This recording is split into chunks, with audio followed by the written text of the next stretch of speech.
Okay. Oh, and I need to share screen too. Okay, cool, thanks.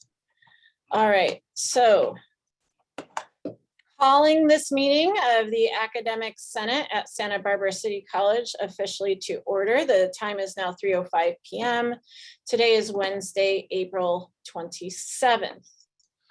The Academic Senate community value I'd like to highlight for us today is number 8. Commit to working with an equity mindset and upholding the mission of the college to foster an equitable, inclusive, respectful, participatory, and supportive community dedicated to the success of every student. And here's the part that I want to emphasize for us today.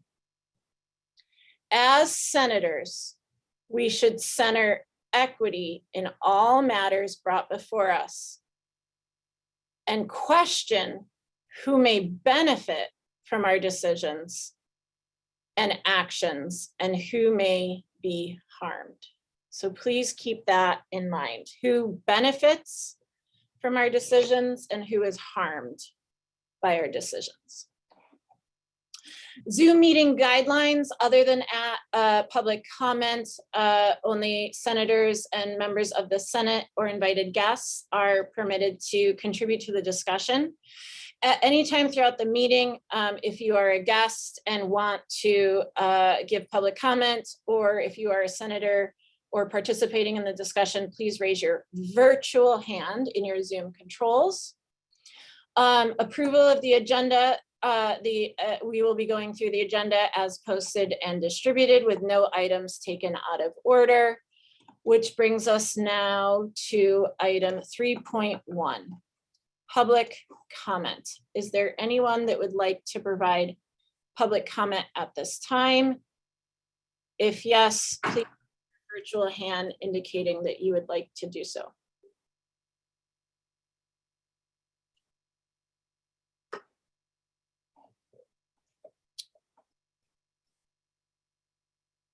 Okay, seeing none, we'll move on, but please remember that participants can give public comment prior to any of our agenda items as well.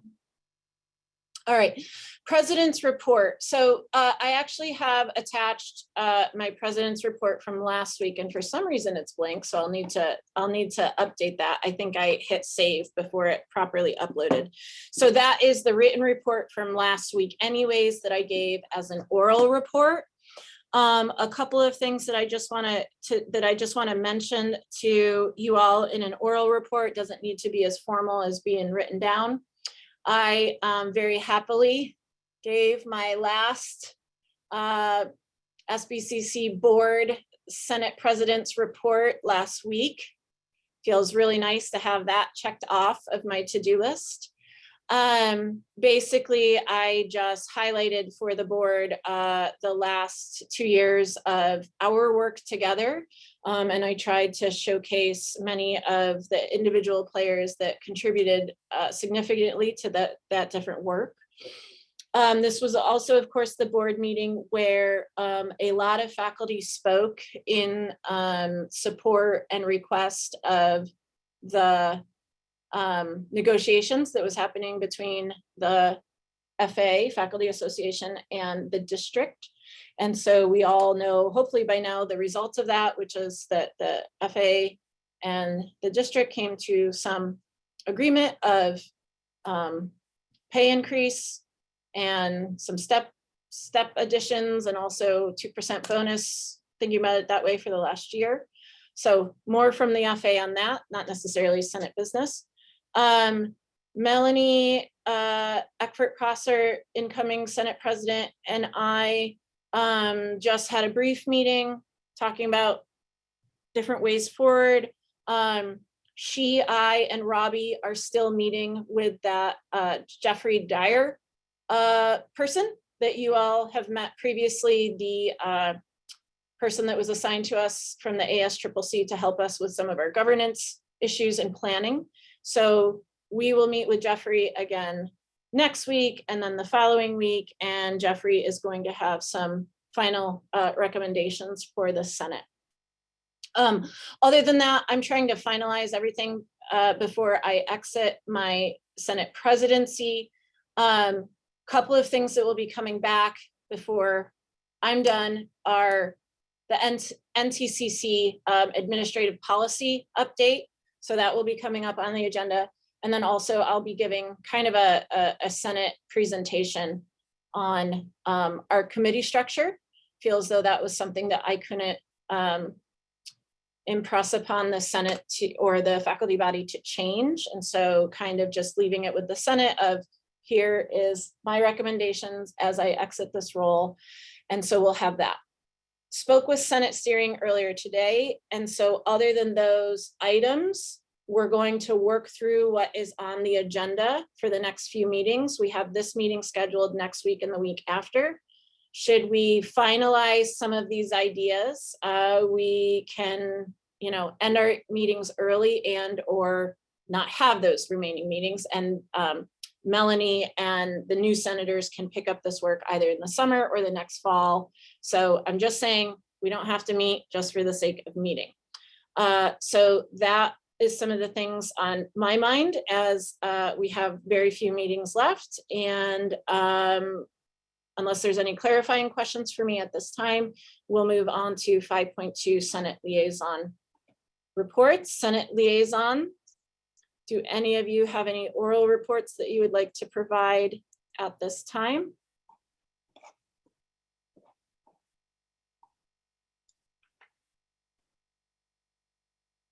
Seeing and hearing none. So we can move on to, before we do that, I was gonna say before we'll move on to our executive vice president report. But thinking about the executive vice president report, I want to mention yesterday, Anna and I, another last of mine, going back to my president's report, another last of mine was yesterday was my last president's cabinet plus meeting, which is where constituency leaders and president's cabinet meet. At that meeting, we talked a lot about Gensler and how we are going to use them as a consultant and what they can do for us.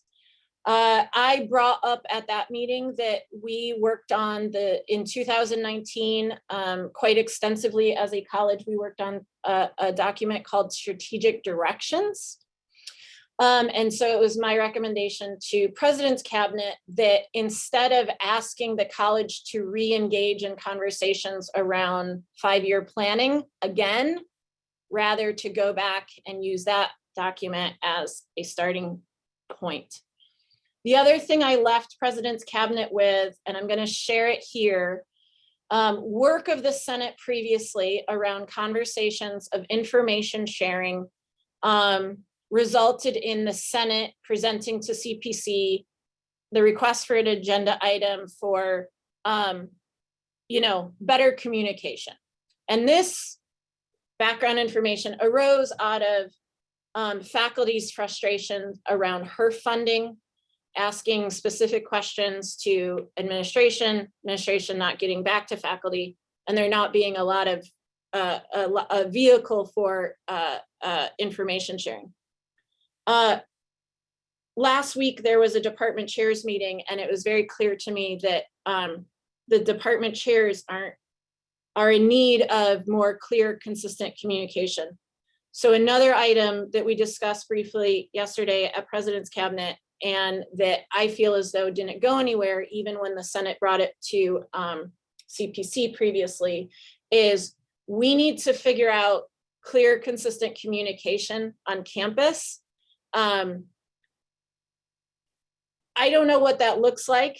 I don't know whether that's an app that we all normalize and subscribe to. I don't know if we all normalize the use of Slack or some similar app. I don't know if we get some kind of, more email lists going so that very specific topics can be shared out on those narrow email lists. I don't know what it is, but for some time now, and the Senate had work around this, and we managed up to CPC around this, is this idea of better communication for the campus.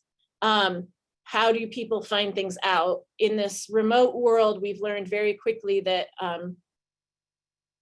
well, we've learned a lot of things, but that was my recommendation. And it was brought up that that communication task force would be relaunched in the fall. That was CPC's recommendation out of Senate's discussion. And I've said before, and I'll say it again, and I'm putting this in front of senators, and it's part of my president's report. We don't need a task force for communication.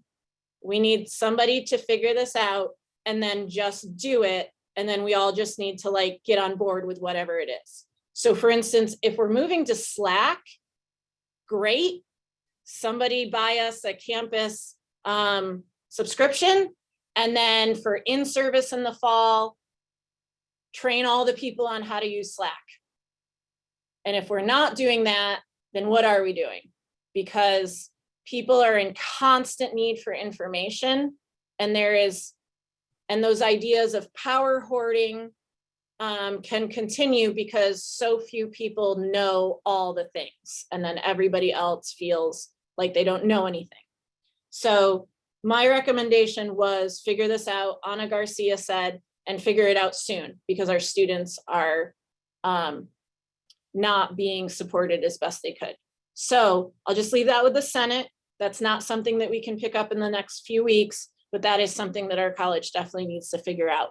So as my term sunsets, you all in leadership, please keep that in mind and make sure that those things happen. Okay, now I'm done. And now I will turn it over to Kathy Scott. Dr. Kathy Scott, your turn. Okay, thank you, Ray. As your time is sunsetting, so is mine, although I will be here through the end of June, and we're busily in the process of hiring a VP AA and a VP of Student Services. So that will be exciting for the institution to have permanent people in place. I agree. I wasn't going to talk about the PC Plus meeting yesterday, but I agree that the discussion about strategic planning was very helpful. You know, I think it's going to involve the future of work, as Ana mentioned, and which we had discussed in PC prior to that meeting. But I agree with going back and looking at the history and not starting all over again if we don't need to do that. And we should honor the work that had been done. So I completely agree with that. I appreciated, Ray, you bringing some of that in, because I wasn't even aware of some of that. And that's, you know, the issue with having, you know, interims and people, you know, with a lot of the changes that we've had in upper leadership. So I thought it was a good meeting. Kindred wasn't there because she's out this week, but we will discuss the communication, and I don't have the answer to that right now. I did want to just mention a couple of other things just quickly. Unity in the community happened today. What a fabulous event. I mean, I went over there, it was crowded. So many people were there. That's the most people I've seen at an event since I've been here. And it was just amazing. They had a lot of food giveaways. CalFresh was there. Lots of different groups were there, study abroad, all kinds of things were going on. It was happening over there, I'm just saying. And the previous Friday, last Friday, I went to one of the culinary events on campus, you know, one of the really nice dinners with the 4 courses and the wine pairings and the appetizers, and it was lovely. And it was really lovely. And one of the, I got interviewed today for my, as you're leaving the campus, what do you think story? And it was really funny because one of the person that came to interview me was one of the people that cooked in culinary on Friday. So it's a small world, but it was just really nice. And for everybody who's involved in these events to help, have us return to the campus and have students have access to these kind of events and services. And I see Ellen there, the library, and that got discussed a great deal at the last board meeting, just FYI, if you didn't hear. So, you know, just as we're returning to campus, it's just, I just really appreciate everyone who's doing their part to help with this. And that's all I'll say today, because I have 2 more meetings to make other comments, but thank you.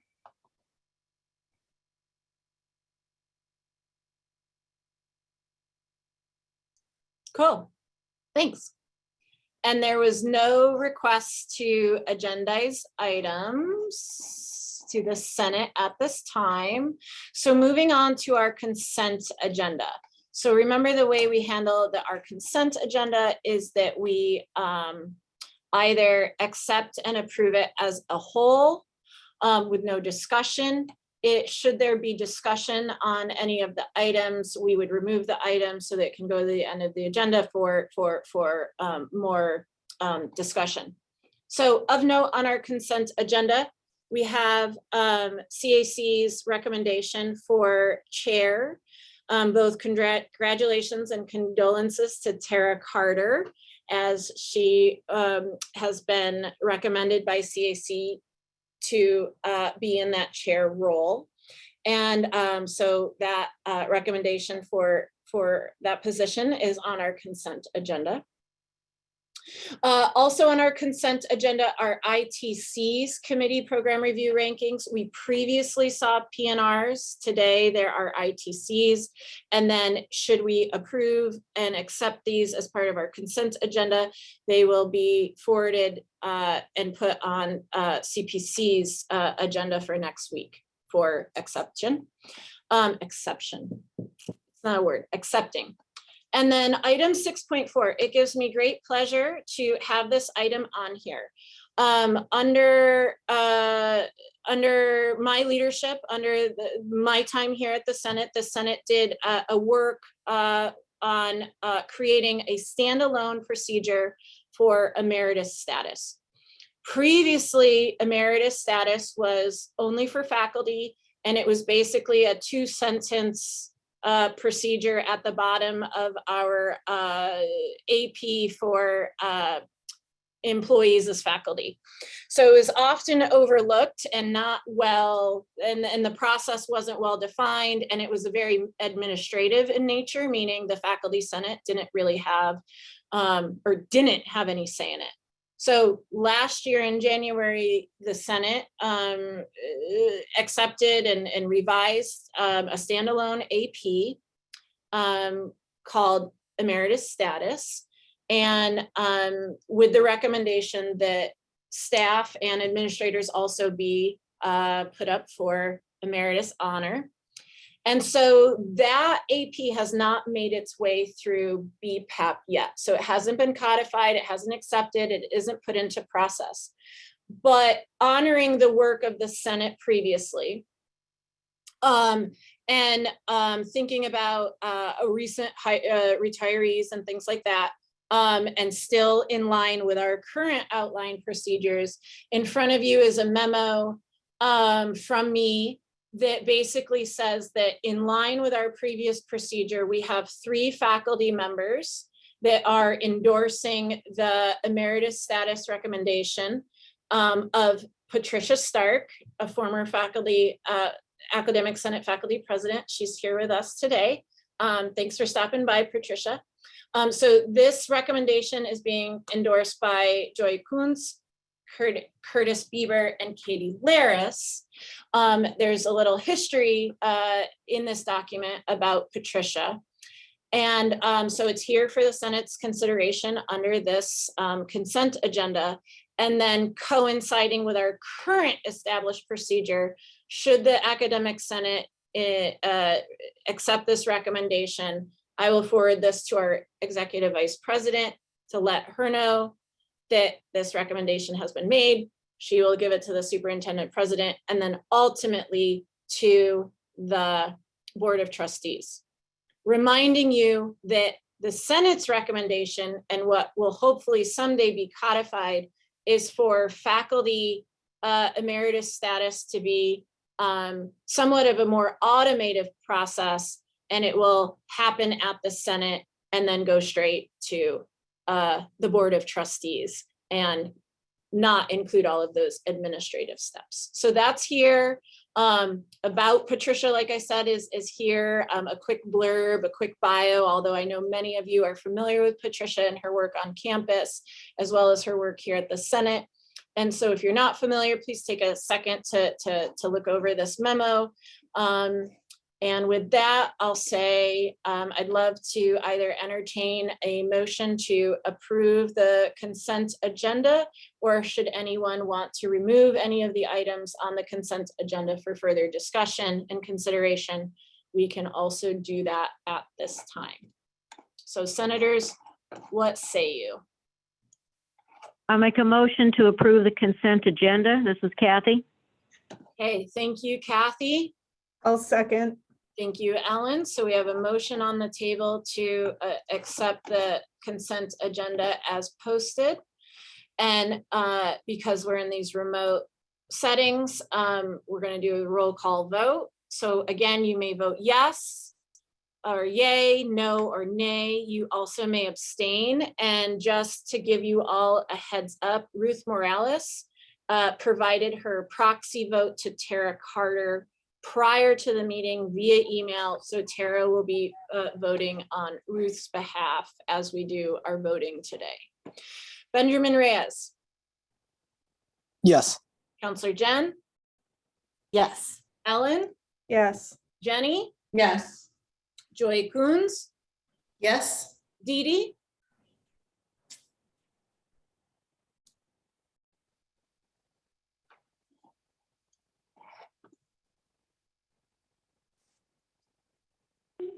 No, seeing. Oh. Oh, are you here, Devonna? No, sorry, that was me by accident. Oh, This is okay. Elizabeth. Okay, But okay. yes, Okay, Elizabeth Spotus, yes, thank you. Kathy. Yes. Robin was going to join us late. I'm not sure she's here yet. Robin, are you here for a vote? Oh, she's here. Voted yes on her iPhone. Thank you, Robin. So noted. Jess. Yay. Robbie. Yes. Tara for Ruth. Yes. Tara for Tara. Yes. Russell.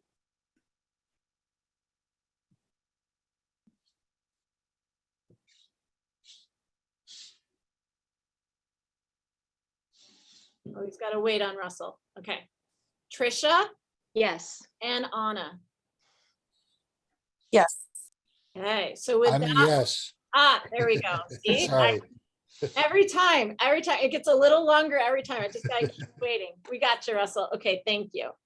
So thank you, senators, for that. Congratulations to Patricia on the recommendation for your emeritus status. Patricia, I do hope you make it to the board meeting when it finally makes its way there for that.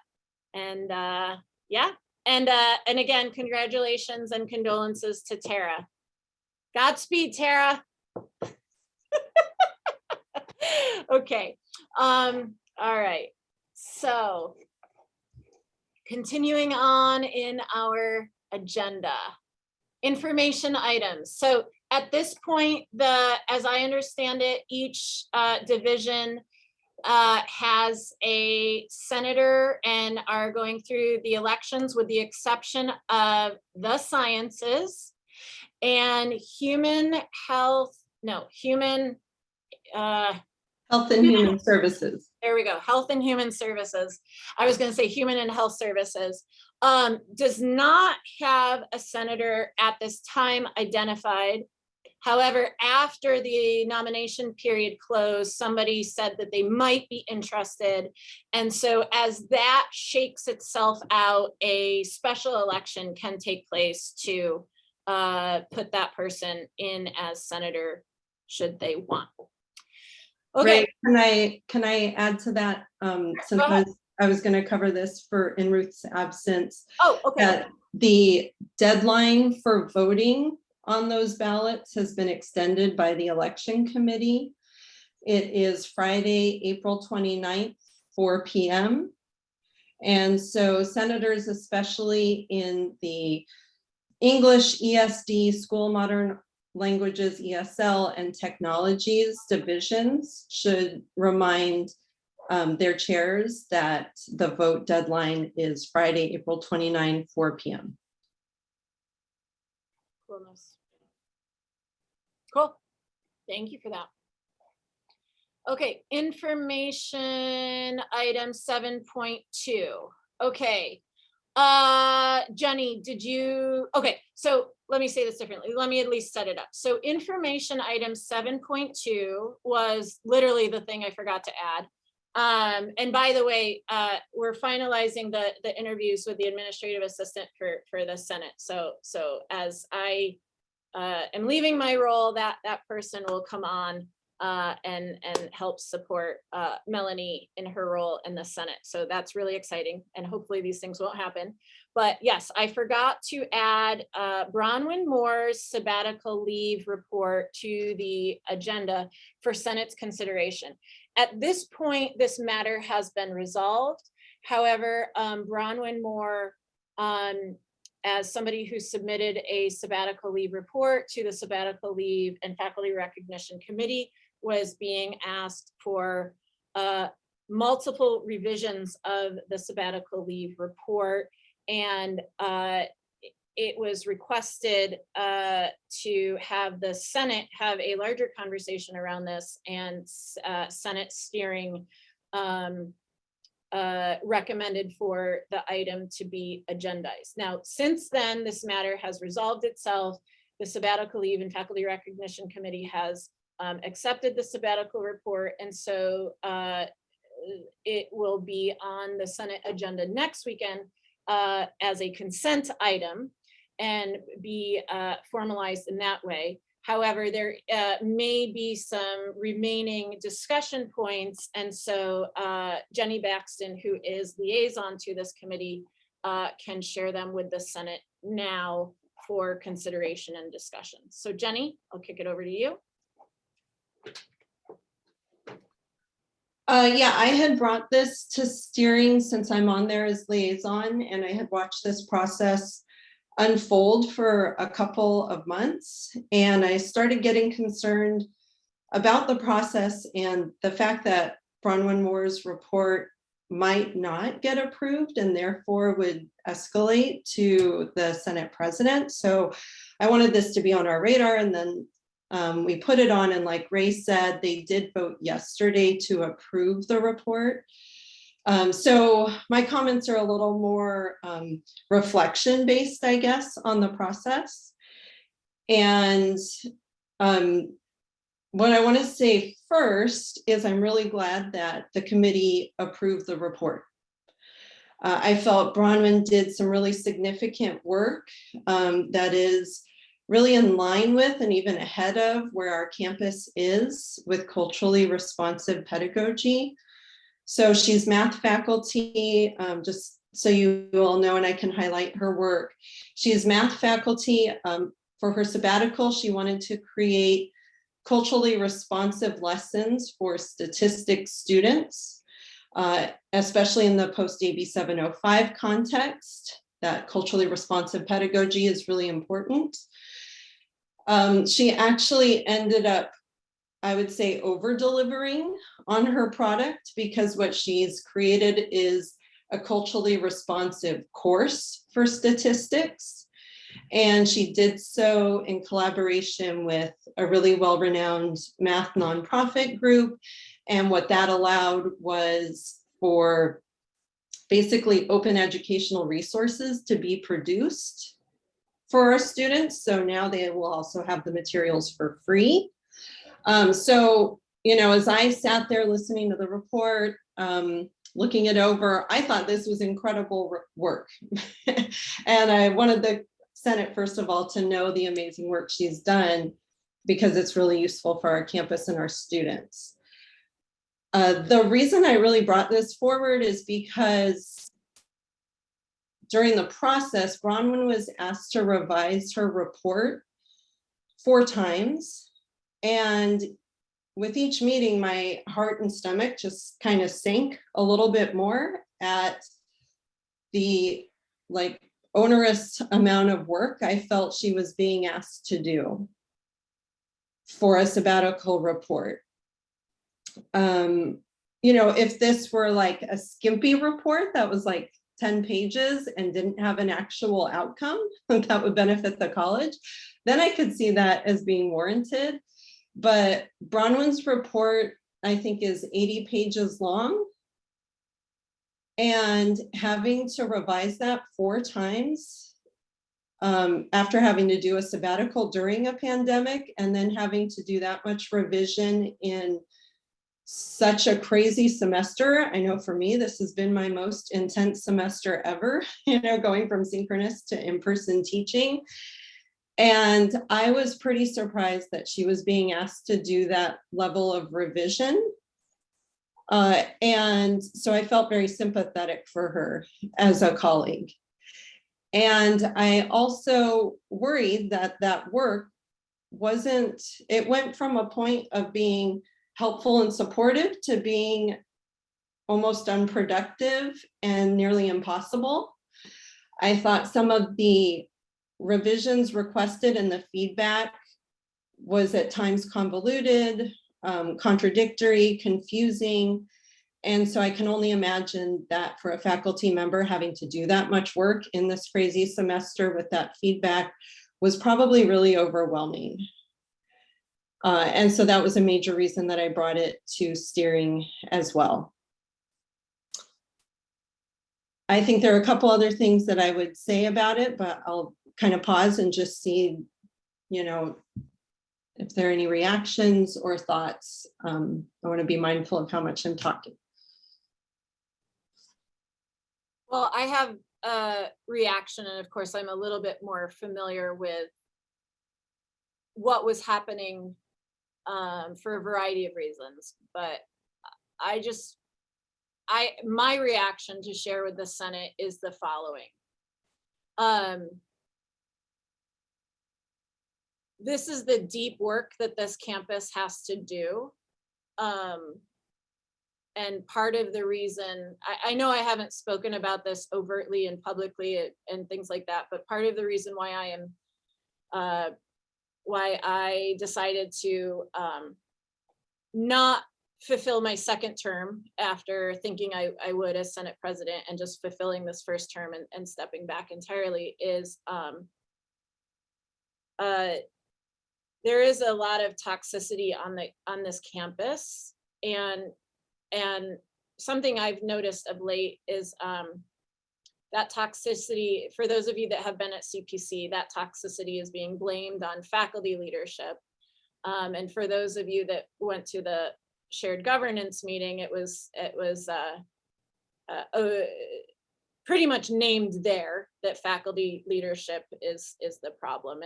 And so what I'm seeing is a lot of organizational scapegoating in a very obvious way. And I am very much looking forward to personally not being scapegoated in that way any longer. I'm mentioning this because what was happening at this committee is just another example of inequity. Now, we always center students in our equity conversations, but my understanding of what was happening on this committee was long-standing history and grievances and people having an opportunity to maybe be in a position of power, even if it was just in accepting a sabbatical leave report and making a decision on that. One thing I've noticed on campus is we throw around the word retaliation a lot on campus, and there is a very narrow legal employment definition of retaliation. And so oftentimes when reports or claims of retaliation gets made, it floats up to the administration, specifically HR, and then it doesn't meet the letter of the law of retaliation. So when I bring this word up here for the Senate to consider, I don't mean the employment retaliation. What I mean is we have faculty colleagues that had certain historical instances with somebody, perhaps personal opinions, professional opinions of somebody, and then we're using, in my opinion, wasn't there, know everything secondhand, was using that process to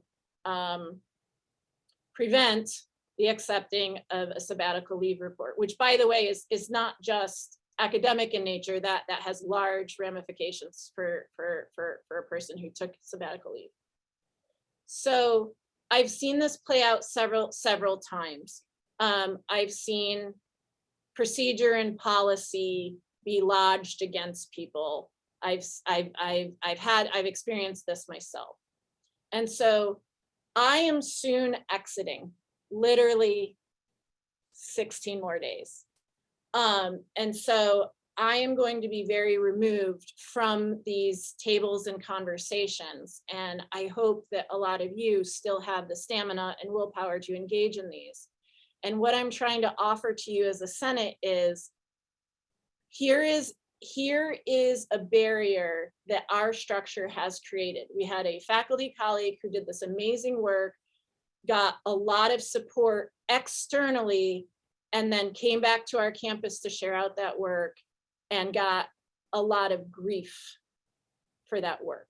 And so I ask you, are we being our best selves? Is this how we want these processes to carry out?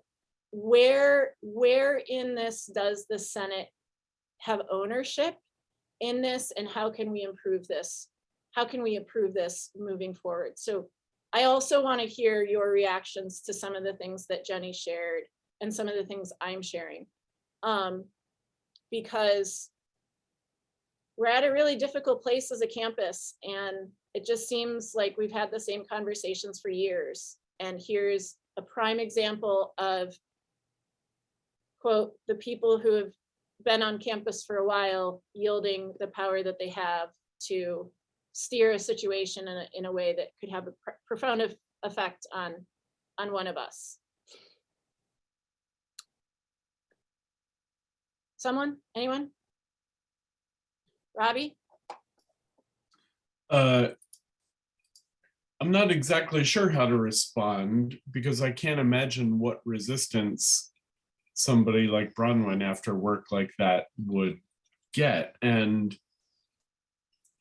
I don't know if it's appropriate to go hash it out detail by detail in this meeting, but I'm thinking that I agree that this is something we hear about all the time. And what's frustrating for me as a senator is I don't know how to report this to my constituents in a way that will seem relevant to them.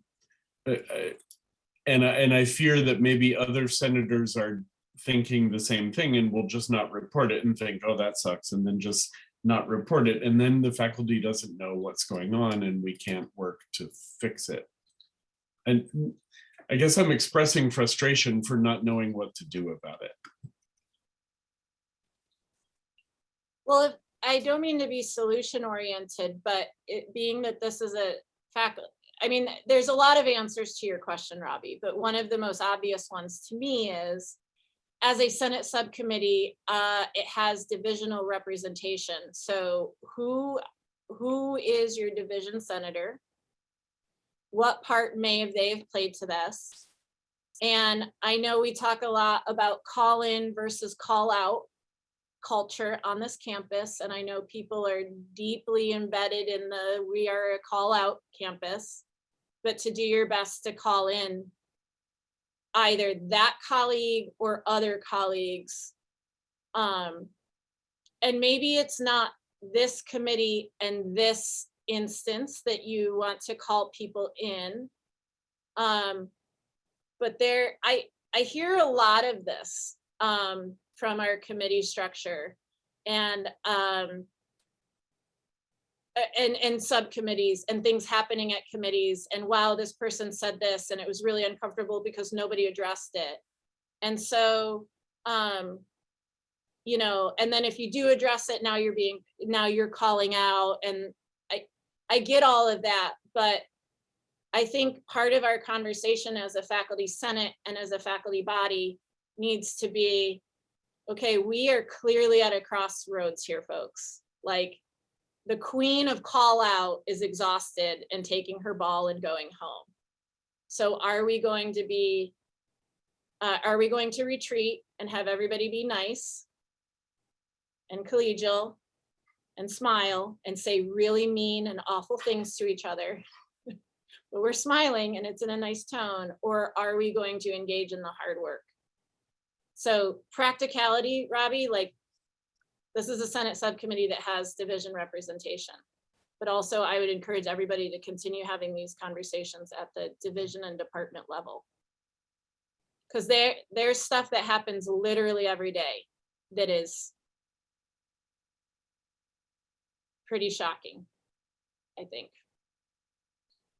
So And I just have to say, so Jenny said her piece about Bronwyn, and I appreciate that. And I just want to add that I've seen some sabbatical reports at board meetings, and and I'll just say that I was not impressed. And I know Bronwyn well enough to know that if she wrote an 80-page report that got the comments from Jenny that it just got, I'm guessing that it's pretty impressive. And I'm having a hard time imagining requiring 4 separate rewrites on it.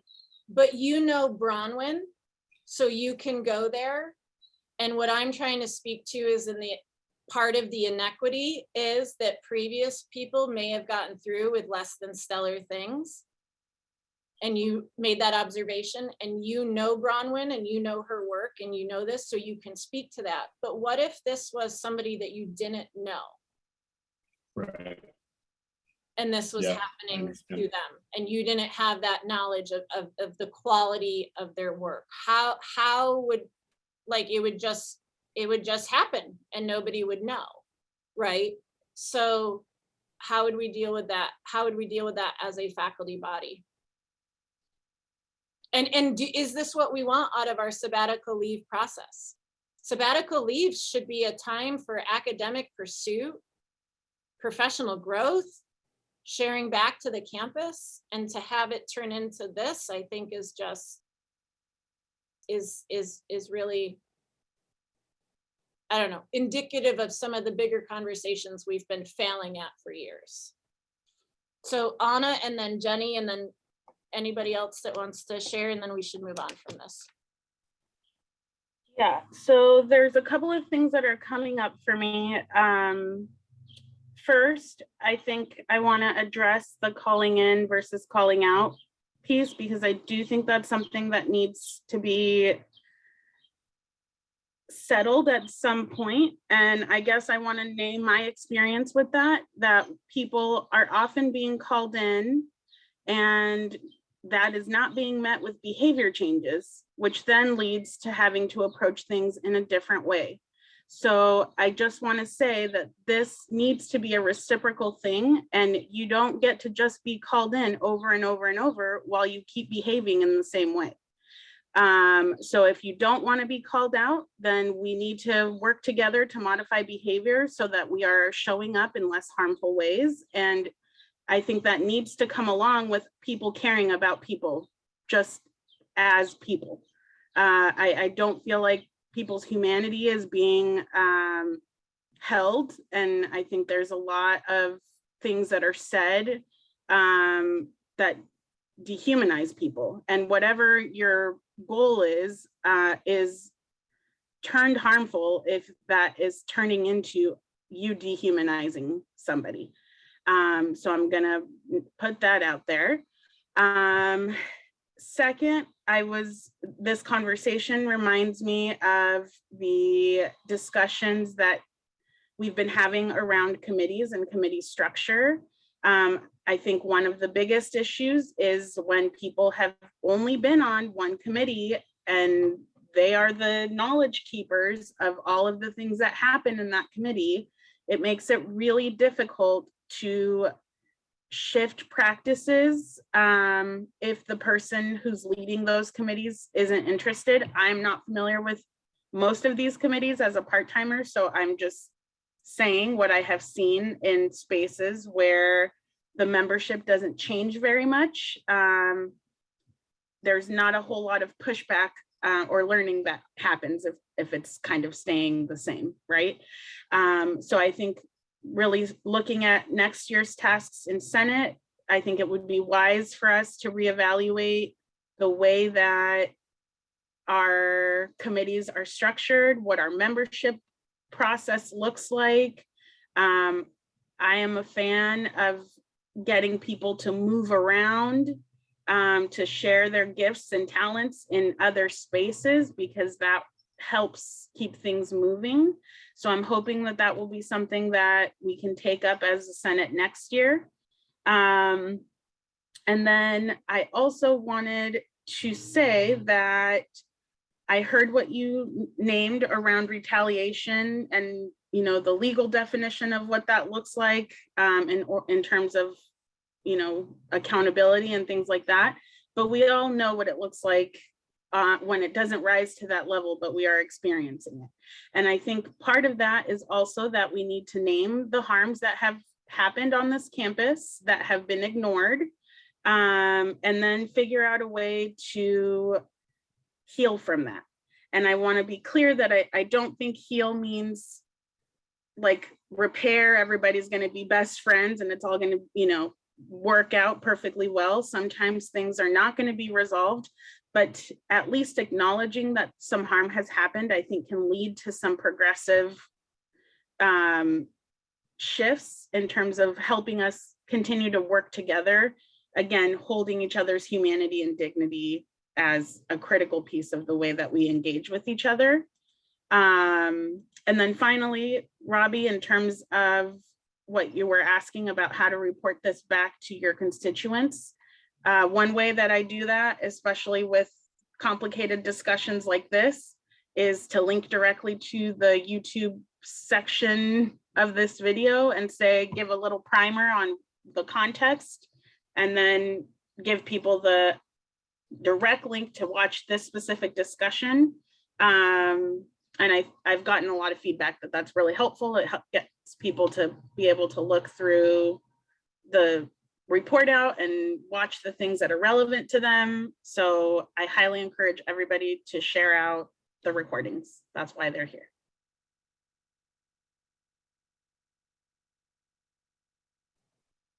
Jenny?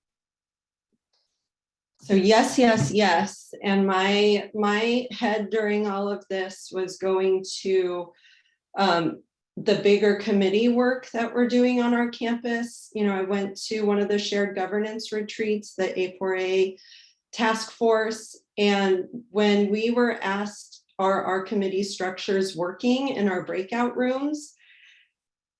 It was so apparent that people are really upset and frustrated and harmed by a lot of our committee structures and how they operate, and that they are not working. One idea that came out of a breakout room I was in was to bring our anti-racist lens, not just to the work we do with our students, but to what we do with our committees, and asking those questions like, are in our Senate shared norms, you know, who is this hurting? Who is this helping? Who does this benefit? Who does this hurt? And I was thinking about that sitting in this committee, because I definitely felt like the process was helping uphold this kind of correctness around sabbatical reports and doing the work on the committee versus helping the person trying to get their sabbatical report approved. And so I felt like it was not supportive in that regard. So I think individually, since we all are on committees, we need to think about committee reform. I also think there could be some room for that happening, like, you know, at the end of the year when committees have to create their report of what they've done. I mean, maybe they also need to interrogate not just what they did, but how they did it, and to question whether their processes are working. Because I would imagine the people on sabbatical are wrapping up this year feeling like this process didn't work. And I think that they would be reflecting on that, and it would be good to see if that could be transformed into some different changes. Like in this regard, for example, you know, the way the committee works is that a liaison gives the feedback to the person who wrote the report. And then the feedback kind of changed. And then it was like, well, two people are giving her the feedback. Then it was typed feedback. The process was pretty convoluted. And so, you know, they could consider, what's the best way to give feedback? I know like in the English department, when we have a student who's struggling and maybe we're not seeing eye to eye with their work, the way that we resolve that is not by giving more and more feedback that's the same. That doesn't help. We actually sit down and have a conference with the student, you know, and so I'm feeling this whole time like, you know, in the process, Bronwyn's kind of powerless out there. She's not privy to what's happening within the committee, and then she just has to take these notes that come out of it. Wouldn't it have been great if she were there at the table to have a conversation, right? So there is room, I think, on our committees to change our processes in ways that would be more equitable. And then finally, I just want to echo what Anna was saying about humanity and honoring that, especially with the work we do on campus.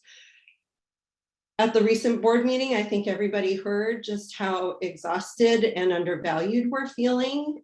And that is not from our students, it's from the people who have power over us. And that includes our colleagues who evaluate our work. And so I would imagine in this process, Bronwyn was feeling pretty undervalued. That's how I felt her work was being interpreted. And especially so when we're producing output like writing. I mean, a lot of our identity gets wrapped up with writing. It's traumatizing. There's a whole bunch of research done on trauma-informed writing practices. And so the harm can really be done to our colleagues in these spaces. And the way that our identity is wrapped up in our work. And it's not lost on me either that, you know, Bronwyn is a woman, she's in a STEM field, and she's doing equity work. And a lot of times on our campus, people who do that, who are in a marginalized group and are doing equity work, are treated poorly. And so I feel like this could be a replication of that process. And I'm glad that her report passed, but I think it's important to draw attention to the aftermath of that and how it's important that we do something with it.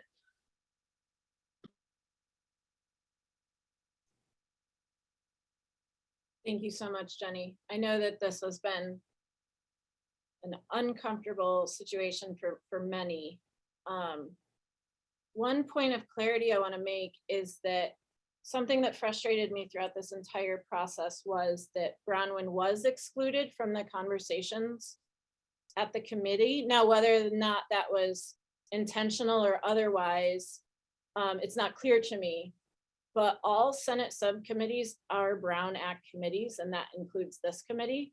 And so I just want to put that in front of everyone that like our committees shouldn't and can't be having these conversations without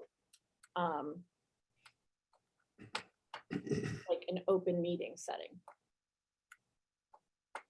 Is there anything else that needs to be said about this before moving on? My hand's up. Yes, Larry, and it is a Senate norm not to allow non-senators to add to the discussion. Okie dokie.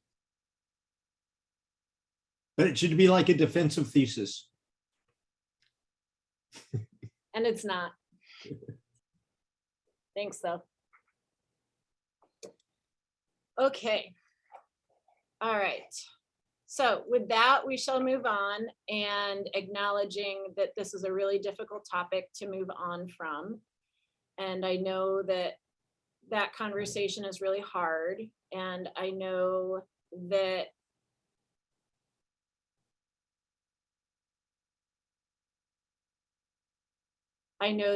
that conversation may seem, I don't know, hypocritical or something at times.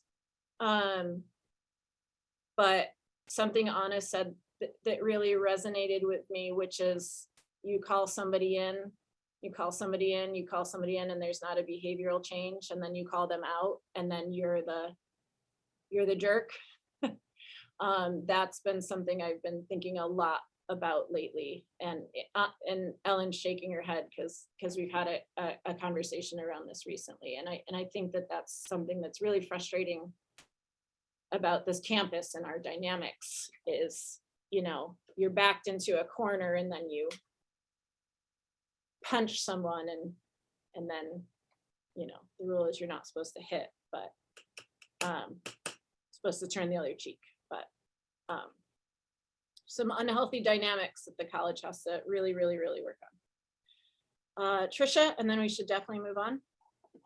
Yeah, so there's a lot to absorb. And one of the things I have a question about is the avenues or the methods for maybe documenting some of this. Because two things. One, aren't there guidelines for, and I'm trying to think if this is somewhat similar to when you submit a journal article or something and people provide feedback. Aren't there guidelines about revisions? And if there aren't, should there be? And if it's an abuse of power situation, then if the parameters of that power aren't well defined, it's just easier for people to abuse, so maybe there's something we were talking about earlier about redefining the structure. And then the other thing about, people have different interpretations perhaps of what's calling in or calling out. So I think that in any kind of, just looking back at situations where there's a dysfunctional dynamic, if the people document what they've done somehow, and then they can provide that as evidence to some sort of, to, I don't know, whether it's HR or to like a larger committee of like, this is what we've tried and this is where we are. So I just think that maybe considering mechanisms for addressing some of these issues, like the system, rather than relying on the people, which would be great if the people were, like Anna said, were recognizing each other's humanities, that would be great, but that doesn't always happen. So I think that maybe looking at the structure or mechanisms would be fruitful. And that's it. Yeah, perhaps. I mean, I think the tricky part, I think both things you said are very tricky. I think that whatever the process is can be weaponized against someone, right? So, and so it's on all of us all the time to be mindful of this and watching what plays out. So I think that's one. And then the other thing I want to share is things are open to interpretation. You're absolutely right. And that's something I struggle with. And I'm sure, and I know that this is a big field in communication, like intercultural communication and all of those things, right? I think that the documenting is tricky. Even if you have things documented, people don't remember it. And so I don't think we're dealing with things at the HR level necessarily, although I personally am, that's true. And so thank goodness I did a number of things via email before it escalated and went a certain way, and I can point to those. So you're absolutely right. When it escalates to HR, you can do that. However, I think what we're talking about here is a more nuanced, colleague to colleague interaction. And what I have personally found is there is no amount of calling in and being nice and being collegial that sometimes, depending on the topic, is ever enough for people. So especially with racism, especially with hot button issues, there is no amount of collegiality that one can exercise that is quite enough. So again, I think these are larger conversations that we need to have, and it's not necessarily at the HR level. Okay, so with that, we shall move on, and we are now at item 8.1. And I believe our esteemed colleague, Justina Buller, is here. And before we kick it over to her, I will say, is there anyone that would like to provide public comment on what is being presented and discussed about in-service and flex, although we should call it in-flex. Okay, I'm seeing none. So just to kick us off, Justina, I'm so happy we finally got to this agenda item. We've been kicking you to the side for weeks now, so you're finally here. And Justina can give you a little of the background of what we're thinking and where things might go. And for this week, we could just think about this work as just hearing it for the first time and then going out to our faculty constituents and then coming back maybe next week with some sound recommendations of a way forward so that we can all start planning. Justina? Thanks, Ray. Yeah, just to reiterate, as I talk about this, people tend to have really strong reactions, either for or against. And I really want to clarify, I'm just trying to get a sense of what people feel. Like, we're not trying to make a decision right now. So that's the whole purpose, to get some feedback here. So as many of you hopefully know, faculty, full-time faculty are required to do 60 hours of professional development a year. And we get paid for that. I think we forget that. But when this was mandated by the Chancellor's office, what they did is they reduced the number of hours we have to be teaching in the classroom. And they're paying us instead to convert some of those teaching hours to professional development time. The Chancellor's office gives us a lot of freedom, a lot of flexibility in determining how those professional development hours are allocated and fulfilled. I was not here at the point in time when City College decided how to do that. So I don't know that conversation. There's some other people in the room that could speak to that later. Regardless, the system we came up with at City College is for those 60 hours, 44 of them can be met doing individual activities on your own throughout the year. 16 of those hours have to be met in community, so in collaboration with other people. And when in-service and flex was created on this campus, it was determined that those 16 in-community hours have to happen during in-service. We don't have to do it that way. The Chancellor's office allows us to come up with different arrangements, and different community colleges have lots of different models for this. So one idea that I have kicked around with Rayanne and with the Committee on Faculty Resources, we've also talked about this at PDAC as well. One idea is to allow faculty to fulfill some of those in-community hours, their 16 hours, to allow us to fulfill those throughout the semester. So they don't have to come during in-service. Some of the argument for doing that is that faculty are really overwhelmed during in-service. We're not really at our best for sitting down and thinking like, you know, deep and strategic and long-term. And so we're only kind of like half mentally committed to whatever we're doing in community with our colleagues during in-service. And another argument in tandem with that is that if we allowed in community professional development hours to be fulfilled throughout the semester, we could do like long-term workshops, long-term working groups. So like, let's say there's a major problem our campus is confronting one year, we could have ongoing inquiry groups into that issue throughout the semester. So this model would allow us to dig deeper into some issues than we currently have the ability to do during in-service, where it's just, you know, it's an hour and a half done and you're gone and we all kind of forget about it. So this could give some continuity and some depth to some of the work that we need to dig into on this campus. At the Committee on Faculty Resources, we tossed around the idea that maybe committees could identify some of the key themes and problems that they're trying to tackle for a year. And, you know, we create kind of inquiry groups around those themes. So it's a little bit broader than the committee structure. There's really like so many different ways that we could think about this. I just really wanted to highlight that the Chancellor's office gives us flexibility in how we determine our flex hours. And according to a survey that we gave to faculty, it seems like a lot of faculty are excited about the idea of making this process a little more flexible. So if we did this, I think as faculty, we need to be very, very careful to always acknowledge whatever decisions we make, even if it's just decisions about faculty, of course, that has repercussions for staff and administrators on this campus. So if we did something that didn't require faculty to attend as many hours during in-service, that's going to have repercussions for staff as well.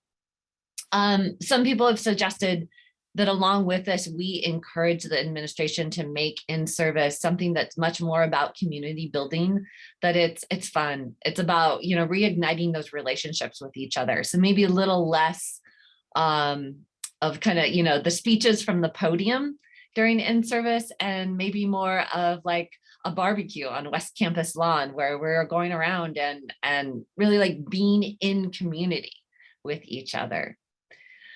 I could go on forever. We've got lots of different ideas and models that we could explore here, but I just wanted to kind of start the conversation and get some feedback from people. Ray, is that a good enough intro and overview? Yeah, definitely. Yeah.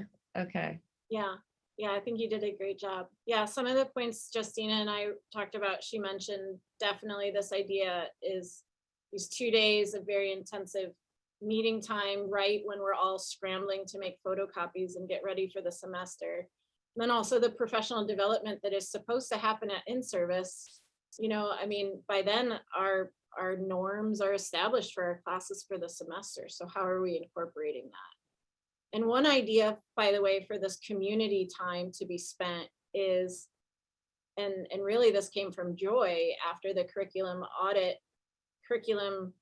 cultural curriculum audit presentation that Justina and I and Tara and Josh gave, and Melinda, to the Senate, was, well, how can we do that? And so perhaps one example of this in community time is mandating basically the curriculum audit for faculty to work on in little cohorts. I feel strongly that in-service, as we've been doing since I've been here for the last decade, does not work. I feel strongly that we need a campus kickoff to start the semester. And I feel strongly that food should be served immediately after that. And I feel strongly that after that, that faculty might need to use that time to go to their office and prepare for the semester. And I hear the concerns of staff, but the past couple of years when we've had when we've had in-service delayed, remember it used to come before, but now it's delayed into the spring semester. There's in-service activities that faculty don't included in then. So I don't understand why in-service has to be the way it is because it includes staff. I think that if we tease this out and do it in a new way, we can actually do a lot of things that we want to do a lot better than how we're currently doing. So that's my opinion. And I really appreciate Justina thinking about this and bringing this to the Senate and having these conversations. Because the way we do things is the status quo, but they don't work for me. And I'm not the only one. So, you know, as a Senate, what do we want to recommend? So initial thoughts on this topic, and what do you need to know to bring out to your faculty so that you can get feedback? And Counselor Jen, I see your hand up. And I want to mention that I've heard, and maybe you'll agree with this, and I'd like you to speak to this, Counselor Jen and Ellen as well, in service, to have it be all campus is taking away student time at a really busy time for students, for our ESD faculty and staff in particular, because if we're all spending the whole day engaging in service, then we don't have our counseling services and related open on 2 days before the semester starts. And so that would alleviate some of this as well. It would be a morning off and then not. So Counselor Jen and then Ellen.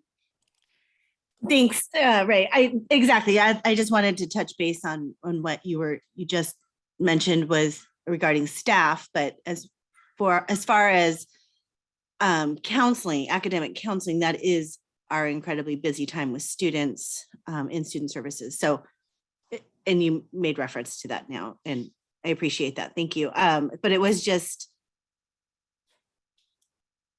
that is student services busiest time with students registering and ensuring they're in classes and everything is appropriate and straightened out before the first day. So, which of course, students cannot register for classes currently once midnight on Sunday, I believe it is, the pipeline closes down. So, and then they have to get ad codes, which puts more demand on teaching faculty and crashing classes, et cetera, et cetera. So just a conversation for us to have or have at least ESD involved in that conversation, but specifically student services at that time. So thank you.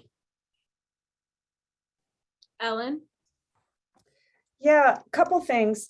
Yes to everything Jen said. And also, I think it's important for us to acknowledge distinctions between different ESD departments. Counseling, as Jen pointed out, is especially busy that week before the semester starts. Our library staff are, especially now that we've been doing Chromebook checkout before the start of the semester. But the librarians are the library's not open that week. So we're not meeting with students directly. We certainly have things we need to do to prepare for the semester, but they're not necessarily scheduled things. So I think for us, it's less of an impact to have the in-service the week right before the semester. And then the other point I wanted to make is what is challenging, and Jen can correct me if I'm wrong, but I think this applies to many or all ESD departments. It's much more difficult for us to participate in things like FIGs or things that happen throughout the semester because we have set work schedules of depending on how people flex their work, but 37 and a half hours a week officially is mine. I wish I only worked 37 and a half hours a week, but I do have commitments during that, expectation that I will be in the library, I will be on the reference desk. I will be back up on the reference desk if I'm not actually scheduled on the reference desk. So it's sometimes the scheduling is more complicated, but then even if my schedule and the flexibility with the other librarians allows me to participate in a FIG, say, I then need to make up those hours because otherwise it would be, getting paid for those professional development hours and for my regular library schedule at the same time. I personally would love if there were FIGs that met in the evening or on weekends. That would make it easier for me, although I understand that probably is not desired for a lot of other faculty. But so I don't have a solution to that necessarily. I just think, I just want that to be, one of the moving parts that we consider as we're figuring out scheduling and how to find times and ways for us to come together that work for everyone. Because another thing I think is really, really valuable is when instructional faculty and ESD faculty can participate together. There's certainly things that I think make more sense to be just instructional faculty or just student services and academic support faculty. But I think I've noticed this in my time on Senate, especially. I think what we can share with each other about our different experiences with students and how we work with them is really valuable. And I would like to see that not just in the governance process, but also more in the professional development experiences as well. And actually, I'll use an example, the Race Equity Impact Assessment project that the librarians are participating this semester. There is a mix, there are some counselors participating in that too, as well as some instructional faculty. And I think we've all benefited from sharing those various different kinds of relationships and experiences we have working with students.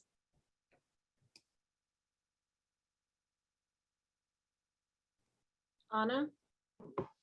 Yeah, I was just going to say that I support exploring different models. I do think cohort learning is very effective and creates a lot of opportunity to develop practices because, like Ellen was kind of naming, we get a lot of different perspectives that maybe we're not exposed to on a regular basis.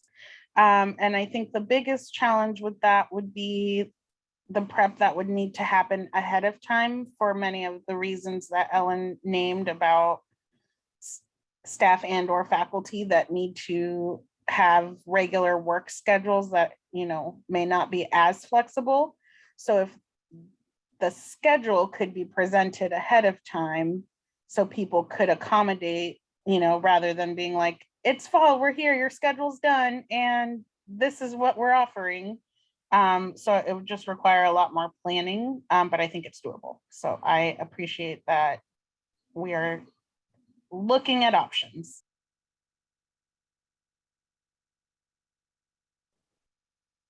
And that's exactly what we're doing. And so, yeah, if people can bring this back to their divisions and kind of float this past there, so that next week we can bring any final comments, concerns, questions back to Justina. So we can like formalize something that the Senate wants to endorse or recommend, that would be super helpful. So just keeping that in mind. Tara? I also want to really support this idea that you, Ray, and Justina have been putting together for exploring alternative models to our current in-service and flex time.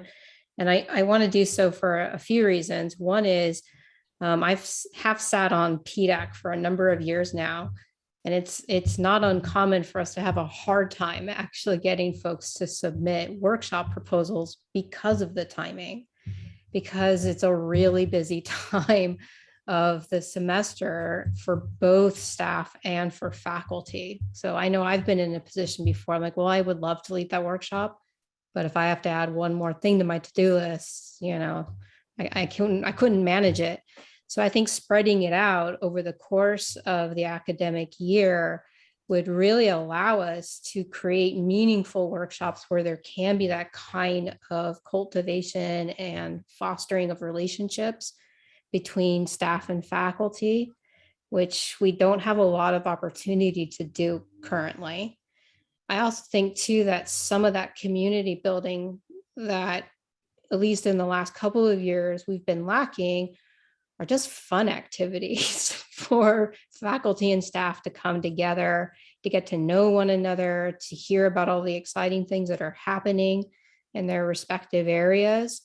I think we often feel kind of isolated. There's this unnecessary division between faculty and staff, and that creates all kinds of ruptures and tensions. And, you know, having the ability to come together could help to possibly repair it.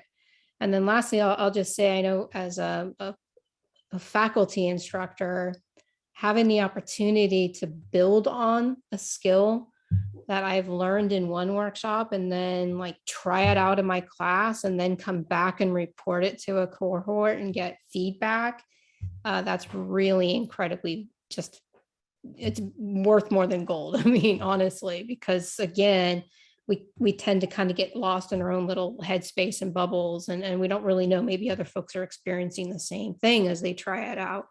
So I really want to just lend my support for those reasons in particular. Awesome, thanks.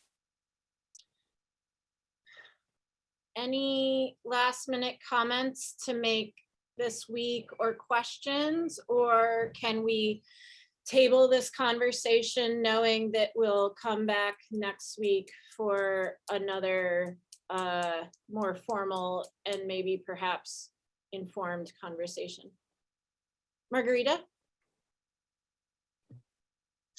Thank you for the opportunity. I just want to say that I think that we should give priority to socialize and get to know each other. When you know someone, you're less likely to fight that person, and you're less likely to be mean to that person. And I think that's part of what's happening here. You know, you never see, you know, all the people here, but when you get to see them, you know, you ask for something, a favor, and that person says, yeah, of course. You know, I come from a place that you look at the house in front of you, you can see all the way through the patio, you can see the beds and everything. So it is important that we socialize, and we shouldn't be that busy. It's okay to be busy, but too busy is not good for nothing. We shouldn't be that busy that we cannot say hello to each other, have a coffee together, and be friends, because that's what's going on right here. We're not friends. We work together and we don't even see each other, and we should have time to do all those things. And it doesn't matter when they have the flex hours or whatever it's called. We should have time for that, and we should be able to do it all together. It should be okay, because nobody should be losing so much time or whatever. It should be okay. And I think we all should be working better if we do that. We should make it a priority. That's what we're needing, the communication. If we don't make it a priority, then we're not going to communicate.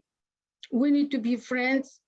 We need to communicate. And if we don't make it a priority, it's not going to happen. We need to make it a priority. Thank you. Thank you, Margarita. Okay. So at this point, we had some discussion, some feedback. You heard from Justina. You heard from me. You heard from some senators. Margarita just shared with us the need for more social opportunities, interactions. And so hopefully at this point you have what you need to carry it back to your departments and divisions, and then we will revisit this conversation next week. And Justina, you'll join us then? Yes, if you'd like me to, if you think that's useful. Okay. All right, coolness. Thank you. This is exciting. Okay, there's a baby in the Zoom meeting and it's not mine. Hi, baby.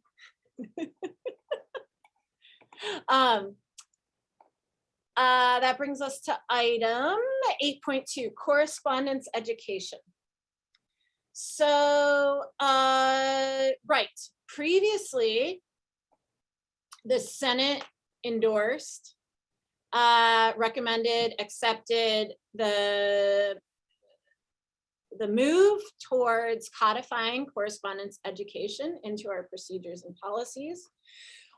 So Senate did that work previously earlier in the semester. And so we had some deliberation then. Since then, Tara Carter has been hard at work thinking about procedure and policy and process at the CAC level. She has attended many meetings of Academic Policies Committee, where they have been slogging through and creating procedural language for us. So that new language for correspondence education, it has been posted and distributed on the Senate agenda for everyone's review. Prior to the meeting, Tarek sent me a document, I'll show you where to find it, with that same procedural language, but color-coded so that you all can see what's new and what is existing to this AP. So what's new is highlighted in red, and it's pertaining to just document clarity and also specifically adding those components of correspondence education. And then the black is things that are remaining untouched, at least at this time. So I think whenever we have big documents of procedure that is being put in front of the Senate, it's important to share that out with the faculty that you represent to get feedback on the language. I do not believe the Senate should be spending any of our time wordsmithing. So what we can do, what I will do is share out, I'll put it on my to-do list right now. I'll do it before tonight. Share out a commentable copy of this AP to the Senate, the color-coded one. And then senators can either wordsmith as comments right into the document, ask questions or concerns that you get back from your faculty and what have you. And then next week, we can come back and accept suggested revisions on an as needed basis. So for instance, should typos be identified? Okay, we'll just accept all the typos and not talk about them in the meeting and not argue over commas. And then if there's more procedural process considerations that need to be had, we can have that conversation then. So to do that work, similar as our previous agenda item, is there information, questions, comments, or concerns that senators have at this time that you need to carry back to your faculty? And I see Tara's hand is up. So Tara. And would it be helpful for me just to share what the process was briefly with folks so they can frame their attention when they look at that document? Chris or Ray, can I get sharing rights so I can just share with you a document? Screen sharing. God, I can't talk anymore. It's week 14.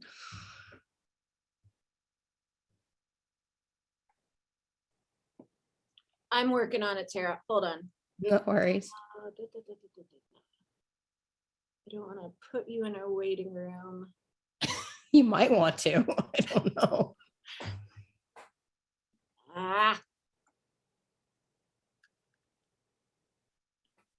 Let's try this. Okay. No, not that. I think Chris has to do it because she's the host. Okay, you can share now, Tara. Okay. Perfect. Sure.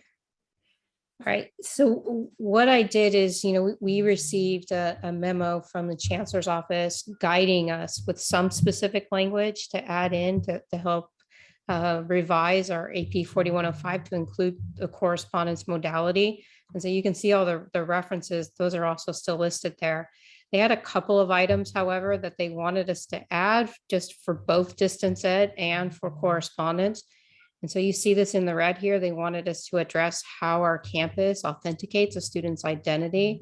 I assume this has a lot to do with there being quite a bit of fraud, particularly for online instruction. So that exact language was taken from the Chancellor's office. And then I reached out to IT to figure out how it is we do it.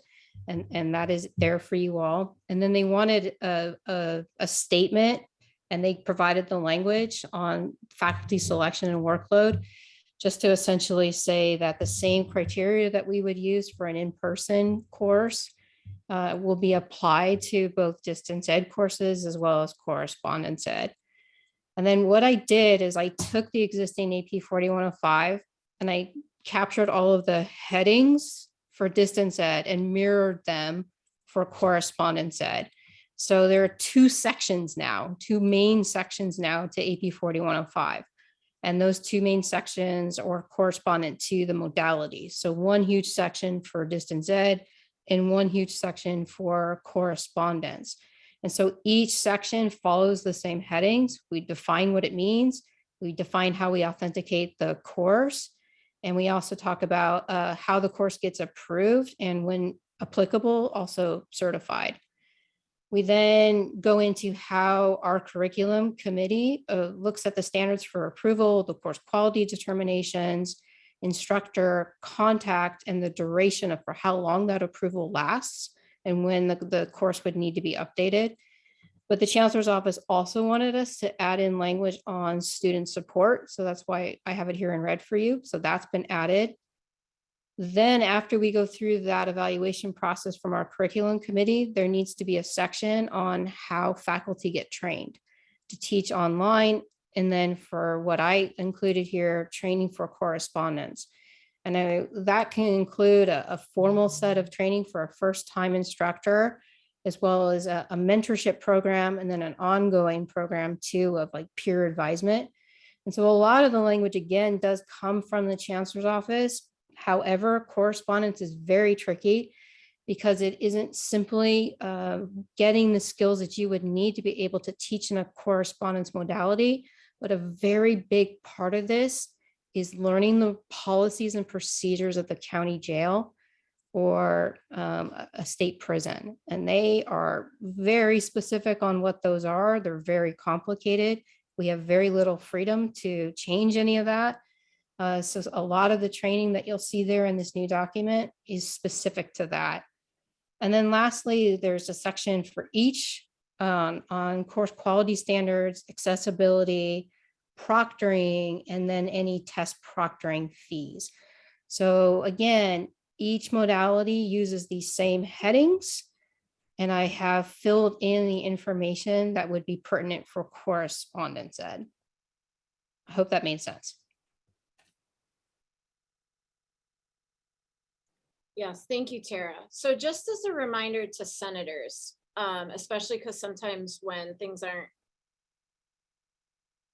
I don't know, obvious to faculty might get anxious about what's in front of them. And so what I mean by that is please remind your faculty that putting this into our procedure is not mandating anyone to teach their classes in a correspondence education way. All this is doing is allowing for those classes that have perhaps previously or in the future will be identified to be offered in this modality, opening up opportunity for students in this way is what we're doing here. And I mention that because I don't want this slippery slope to happen of, well, I teach chemistry. I'm using myself as an example. I teach chemistry. How on earth will I be expected to do this? That is not the conversation before us. The conversation before us is through our curriculum approval process, as classes are identified that could be available to this population of people that are incarcerated, we need procedure and policy around that. So, as senators, you should absolutely share this out, but I guess what I'm trying to say is the Senate has already moved on. We support this, emphatically so. I don't remember what the final count was. My memory serves me right, we unanimously supported this. It's coming down from the chancellor's office. So now the task at hand is to codify it. So as you are engaging your constituents in this conversation, please don't go down that road of, well, how are you going to offer your chemistry course in this modality? But rather, setting up this procedure will allow for a curriculum process to have oversight over what courses are offered in this way. Does that make sense to people? So as I asked previously, what do senators need at this point to put this procedure in front of your faculty for feedback at this time? If anything, and maybe nothing.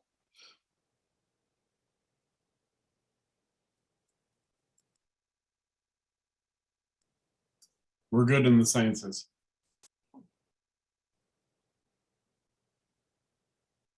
All right.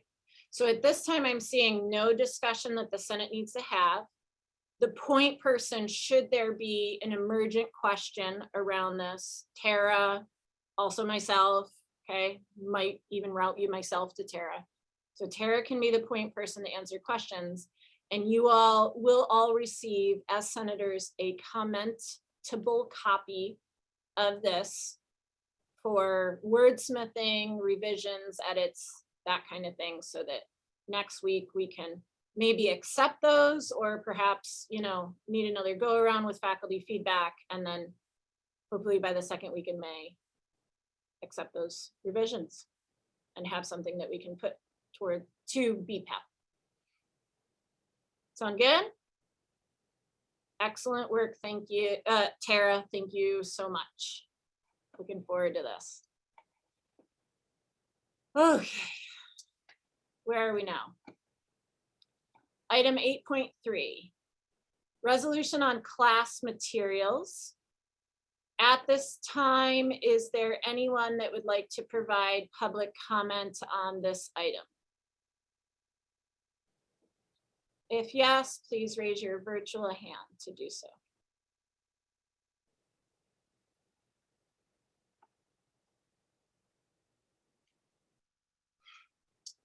Okay, I'm seeing none. So the Senate will now engage in our discussion on this item. So this item has been on our agenda literally since late November. This Senate item came about in one way, which is when Senate Liaison Jenny Baxton was giving a liaison report on what's it called? Inclusive access. Questions were raised around that. And then the Senate dove into big questions about what, there's two types of inclusive access on our campus. Oh, the one type should have never been called that. The Senate did really hard work around educating ourselves on inclusive access. We did hard work on educating ourselves on mandatory class fees. We provided CAC with very specific guidance and a new clear definition of what is appropriate for a class fee or a class materials cost. And so CAC is now working in that direction as per our conversations. And so now the resolution that has effectively been before us for a long time has been edited to remove the conversations around inclusive access or new textbook and class material innovative existence products. It also removed a lot of discussion around what is and what is not a class materials fee, which leaves the remaining discussion for the Senate to be had around the cost for instructional materials. So through our conversations at the Senate, we've come back to this question of when you are an instructor of record and you have the choice and the academic freedom to choose class materials for your classes, should you be able to assign class materials that you directly or indirectly profit from? And so before you is a draft resolution of the Senate for the Senate to consider. The sources for this current version of it are listed. Thank you very much to Ana Garcia for doing that research so that we had some examples to use so that we weren't reinventing the wheel. It seemed as though the academic Senate general discussion was focused around the recommendation of the American Association of University Professors, which has very specific guidance and recommendation on completely eliminating the perception of a conflict of interest as an instructor. And so that with that in mind, this resolution was drafted in that vein. So this resolution can be completely thrown out and we can maintain the status quo, which is instructors can assign whatever materials they like. We can overhaul this resolution and change it in a number of ways, fundamentally or superficially. We can change it in some way. But the big idea that this resolution is getting at is that procedure and policy would be developed that would prohibit directly or indirectly benefiting from assigning course materials, or let me say this different. It would prohibit an instructor receiving compensation directly or indirectly from materials they assign. The instructor will always have the freedom to assign materials that they author or feel as though that they need to assign. But really the question comes down to, are we okay as a California community college, knowing the populations that we serve? Are we okay with compensation to faculty for publishing materials or authoring materials? So the resolution is in front of you, and like I said, this conversation can go a number of ways. And we are the body to have this conversation. So with that, I'll kick it over to you all.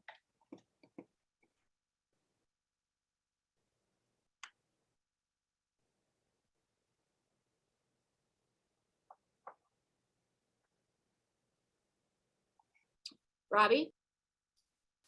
I kept careful track of the feedback that I received from my constituents because some of them feel really strongly about this.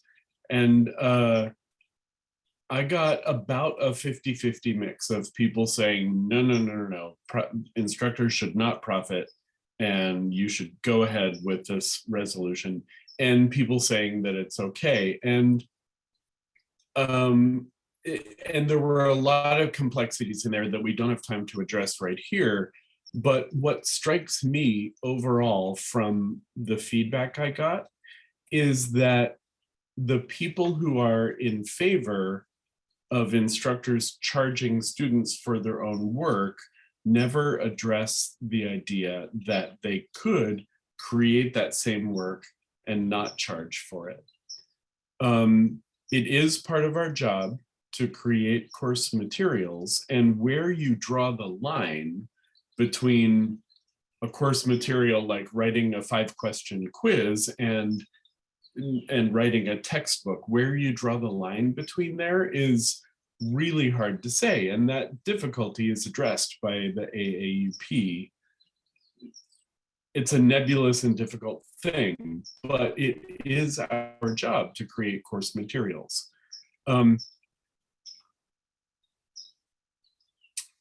So that's what I have to offer from my division. There's mixed support on the whole topic.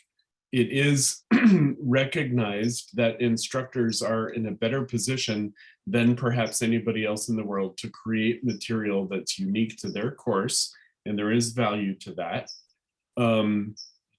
It is, if they do charge, they very often charge less than publishers would charge. And yet there's also a big voice in my division that says that those works could be created with no charge. And there's and on top of it all, it's really important to bear in mind the recommendation of the AAUP that some of what's going on here is controlling the appearance, that we don't want to create the appearance of a conflict of interest, because that erodes student trust and professional regard.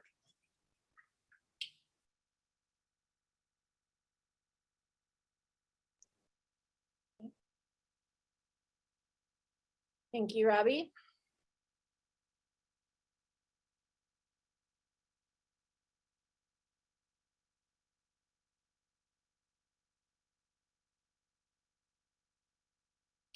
Kathy? Do we know how many faculty on our campus are profiting from textbooks that they have written or course materials that they are charging for? I would say that that's probably a hard question to answer. for a number of reasons. One of them being, if you create a company and if you don't know who owns the company, then you don't quite know who does it or is profiting. Also, I'm sure that we can ask the bookstore this question. I would argue it doesn't matter.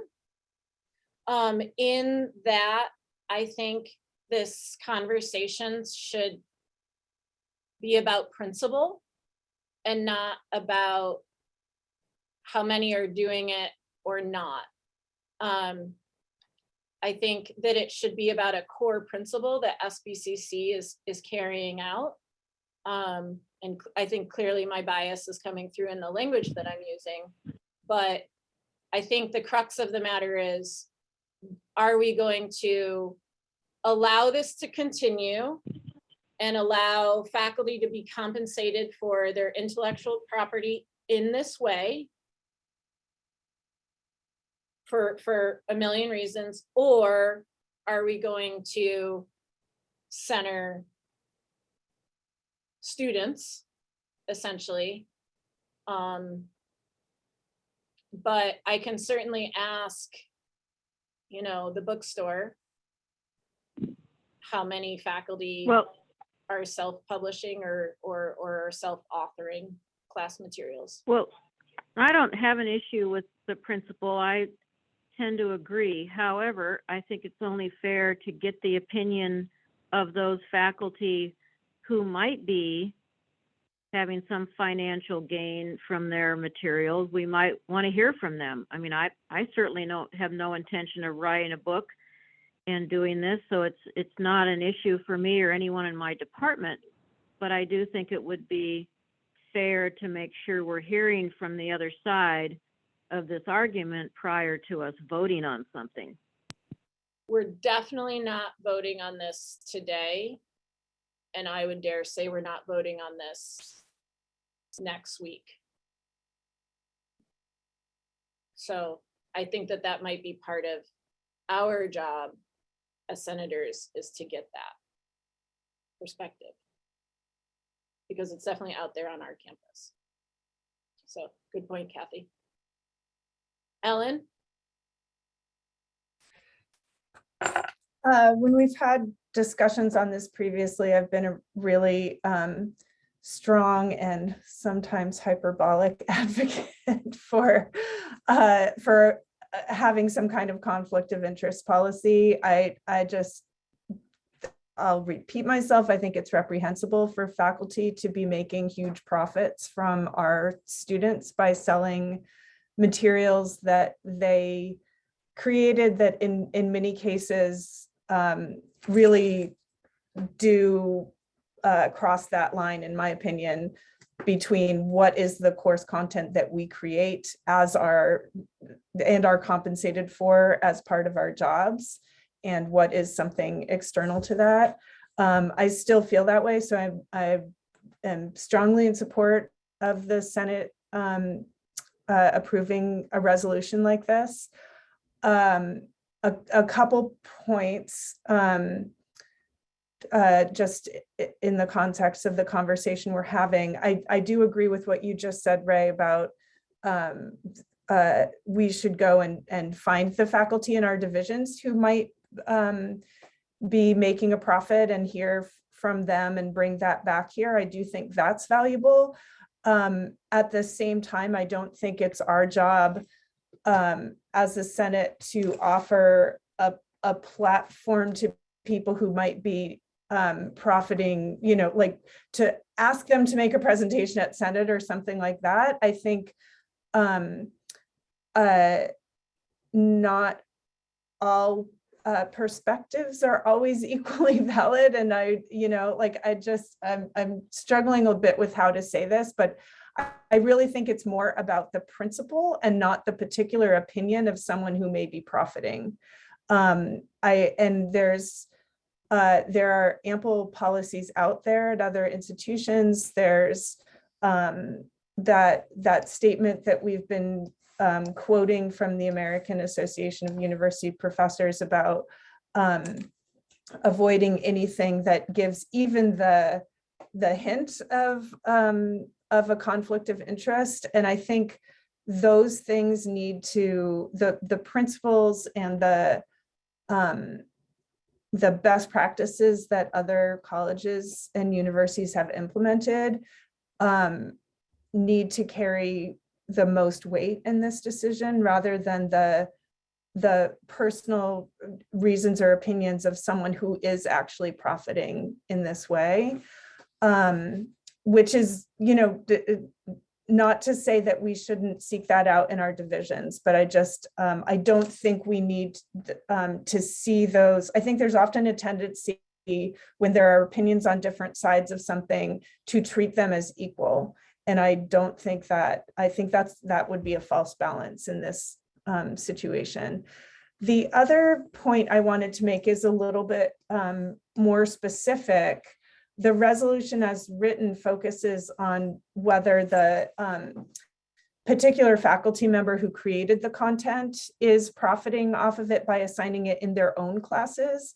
And I know something that's come up in some previous discussions is what if it is sort of departmental policy or practice to assign that in multiple other classes as well, and how that might also influence power dynamics, especially between full-time faculty or department chairs and part-time faculty who may not want to use that content. And so if there is a faculty member, for example, whose content that they are getting paid for is used in, I'm just completely making up a number, 15 classes in that department, and they stop using it in their own, but it's still in all 14 others, I think that is also a problem. So I would like to see the resolution have something that addresses those kinds of scenarios too.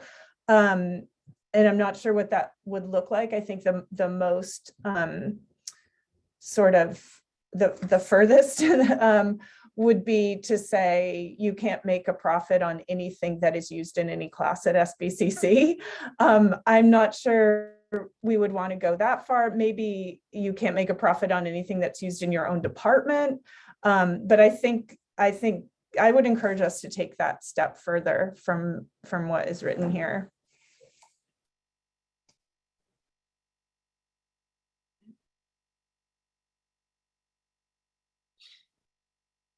I was having a reaction when you said that there's a department or division or whatever policy for like using a certain textbook, because it blows my mind that there's not procedure and policy around like every single instructor is allowed to pick their own textbook. Although I say that, and also when I started here as a brand new full-time faculty member, I remember being like, or being given my textbook, here's your textbook, go. And I was like, oh, I don't get to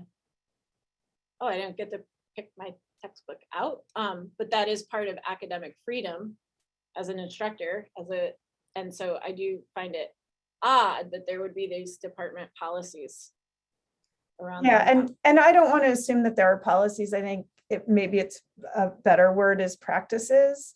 And full disclosure, I will say that I created the content for Library 101, the current version of the content. A lot of it is stuff we subscribe to, but I was the one that sort of put it all together as an online experience, you could say, textbook. I think it's the kind of thing that would cross that line if I were to say, okay, now you need to pay me for this. Everything I create, actually, I use a Creative Commons copyright, which is another thing I think is valuable for students, allows them free access. But when we have new, we have had new Library 101 instructors, we have offered them all of that content because it would be quite a lot to create the content for a 1-credit course. It's, you know, it's quite a lot of work for relative to the compensation. And as far as I know, they're all still continuing to use that content, but I would certainly hope that they would feel free to use something different if they wanted to. But just want to say that my department is one of the ones that has that practice, except that, you know, no one is profiting from it. It's more sharing resources. So we're just about at 5 o'clock, which is our official meeting ending time. Is there any more points that need to be made tonight, or questions, comments, or concerns, so that next week we can revisit this conversation similar to the other things and maybe wrap it up, maybe not, but what do you need as senators leaving this meeting for this item? Robbie? Well, maybe you just answered my question. I wondered if we were going to vote next week. It's hard for me to get feedback from my division, and if I said we were going to vote next week, it might light a little fire under them. But what do you think is going to happen? What do I think is going to happen? I think faculty need to consider this, and I think they either need to lose their mind or not. And then I think that the Senate needs to make a decision. I do not see this happening by the time I'm done. I don't see this happening next week or the week after, and that's fine. I don't see us voting next week, and I don't see us voting the week after.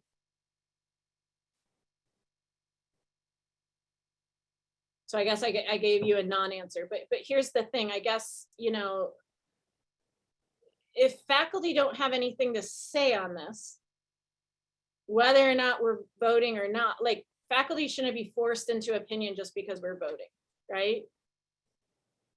Faculty should engage in this conversation now so that we understand which way we're moving. Because as a Senate, if we like this, as the organizational body for faculty professionalism on this campus, if we work really hard on this resolution and then go to pass it, and then all of a sudden people start paying attention and care, and then we vote it down, that's really disrespectful of so many people's time.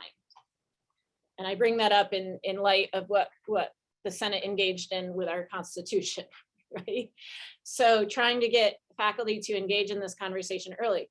It perhaps is the will of our faculty body that we hate this and that we're all okay with the status quo and not do this. Wouldn't it be nice to know that now? And so regardless of the vote next week or the week after, I would hope that faculty are giving their opinion sooner rather than later on this, so that it's not just some small amount of faculty making a decision that will affect the whole. I understand that. If I can clarify my question, but I have been emphatically bugging them since November for their opinion on this. And those that have given me opinions have given me long and thoughtful opinions. And so I feel like I've gotten all the feedback I'm going to get. And I wonder what the holdup then is on voting on it. Maybe there will be none. How will we know? You're a senator.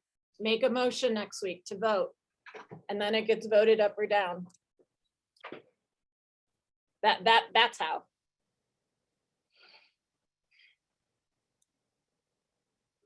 And if we don't want to vote on it, then we shouldn't waste our time either, right?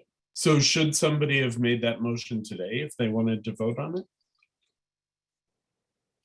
Considering that I didn't have administrative support and I've been doing everything last minute and the agenda was not sent out in the 72-hour deadline, no. Okay, all right. But even if I had it for the 72-hour deadline, okay, let me say this. I feel very strongly that the Senate should go a certain way with this. And I think that we need to be careful because some people are going to be greatly affected by this. Some of our faculty are earning thousands of dollars in this way. Thousands, tens of thousands sometimes. So whether or not I think they should or should not, the fact of the matter is that this is going to affect somebody's bottom line. And I think even though it's been floating on our agenda all along, and people should be paying attention, I also don't think that we should crash, bang, bang, boom this through. And that's why I keep trying to offer it. This does not have to be resolved under me. right? We're all tired. It's the end of the semester. I certainly don't want to be accused of sneaking something through. Not because I care about accusations, but because like, I don't want anybody to feel like something got snuck through. I also think that there's something very powerful in saying, not only was it not snuck through, we were very deliberate and overt with what we were doing. And the Senate moved to accept and endorse or reject. Does that make sense? So Robin and then Ellen. So Ray, I just want to, as I take it back to my division again, I want to be clear on what a resolution means and what the process will be going forward, and what it doesn't mean, right? That a resolution is the Senate endorsing a particular course of action, correct? And then the next step would be to codify in policy, which would involve a work group of some type, or could, but at that point would again involve opportunities for faculty input, correct? So I just want to be clear on taking that back to my division. Yeah. What a Senate resolution is and is not at this point. A Senate resolution is just more formal than a motion. And yes, there's going to be a lot of work after it gets accepted. If it gets accepted, there would still be a lot of work. There would still be opportunity for input. However, if I were leading that work, and I am not going to be, but if I were, the way I would set that up is, yeah, there's opportunity for feedback, but the work that we're doing is in line with what the Senate passed in the resolution. Right. So it should be narrowly focused to carry through what the Senate wanted. Similar with our correspondence ed, right? The Senate gave a clear direction through a motion, through approval. Tara, Senate subcommittee went out, did that work, bring it back.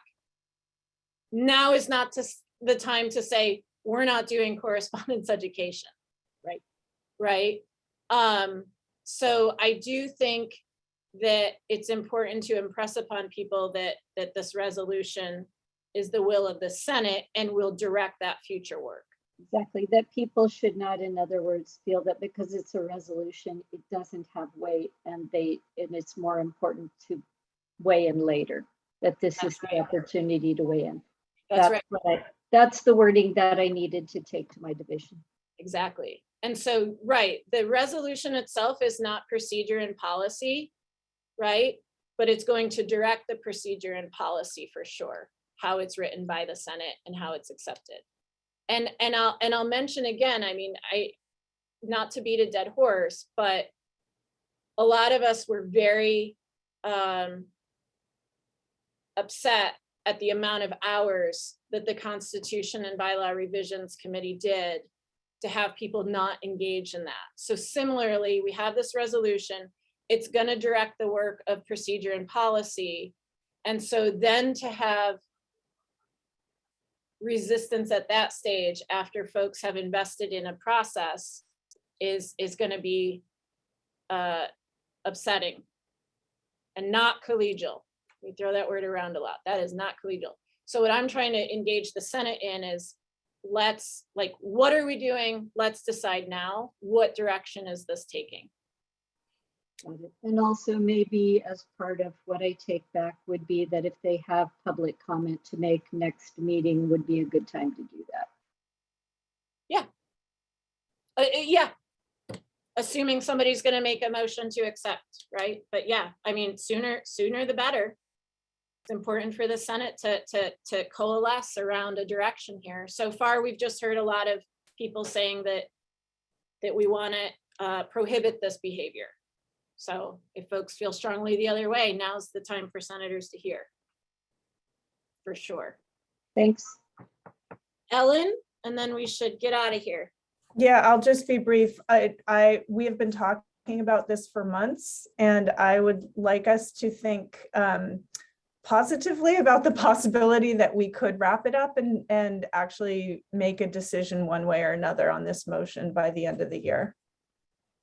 Yep. And by that, I mean the end of spring. And by that, you mean, And by that, I mean within 2 weeks. yeah, I mean, that would be nice. I'm definitely for that, but I do not want to be accused of rushing either. Okay, folks, you all have yourself a good night. You all have lots of homework. Next week, same time, same place. And until then, bye.